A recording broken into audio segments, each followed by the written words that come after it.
مستمعي هيفي اف ام الأعزاء، معكم أنا آريا حاجي في حلقة جديدة من الزاوية البيئية.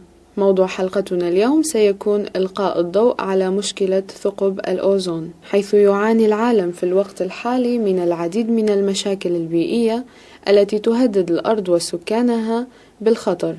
وإحدى أهم هذه المشاكل البيئية هي الاحتباس الحراري وثقب الأوزون، اللذان يرتبطان مع بعضهما البعض بشكل كبير في تغير المناخ العالمي بشكل عام، والتسبب ببعض الظواهر البيئية التي أصبحنا نلاحظها بشكل واضح باستمرار. مستمعينا الأعزاء، بداية لنتعرف سوية على طبقة الأوزون ومن ثم ثقب الأوزون.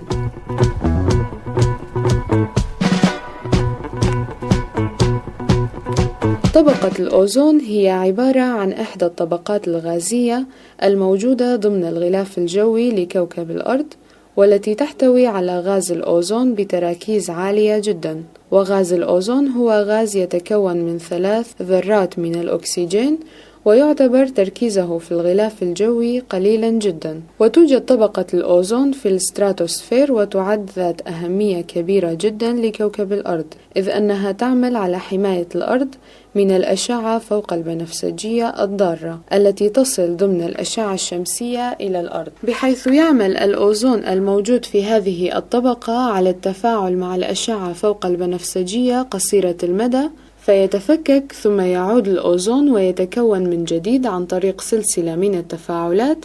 ومع الفائدة العظيمة للأوزون في طبقات الجو العليا، فإن وجوده في طبقات الجو السفلى يشكل خطرا على الإنسان، إذ أن الأوزون يعتبر أحد الغازات السامة في حال استنشاقه، فيتسبب بالصداع ويؤثر على الرئتين، ومن الممكن أن يؤدي إلى الوفاة عند زيادة استنشاقه.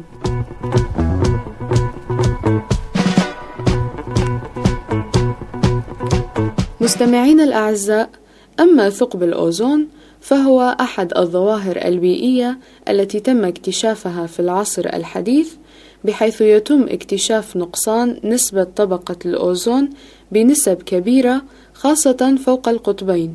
ويرجع السبب في هذا النضوب وتشكل ثقب الأوزون إلى الثورة الصناعية على وجه الخصوص. فبعد الثورة الصناعية ازدادت الغازات الكيميائية السامة المنطلقة من العمليات الصناعية، بحيث أصبحت تؤدي إلى تدمير الأوزون وتفكيكه، وبالتالي تقليل نسبة الأوزون في الجو. أما أهم الغازات التي تعمل على تفكيك الأوزون وتدميره هي مركبات الكلوروفلور كربون، والتي تستخدم كمبيدات حشرية، وتستخدم للتبريد ومكافحة الحرائق، وكذلك تستخدم كثيرا في مستحضرات التجميل وأثاثات المنزل. وتعمل هذه المركبات على تفكيك الأوزون وتحويله إلى أكسجين. ومن الغازات الأخرى أيضا هي أكاسيد النيتروجين وتفاعلات. وأيضا من الأسباب التي تؤدي إلى حدوث ثقب الأوزون قيام الإنسان بعمل تجارب نووية، وهي من أخطر الأسباب في ثقب الأوزون وتلفه بنسبة 70% من الأسباب الأخرى. وهناك أيضا بعض العوامل الأخرى الطبيعية التي تؤثر على طبقة الأوزون، إلا أن الأرض تستطيع التعامل معها وقامت بذلك منذ ملايين السنين، كالبراكين والأعاصير والأنشطة الشمسية.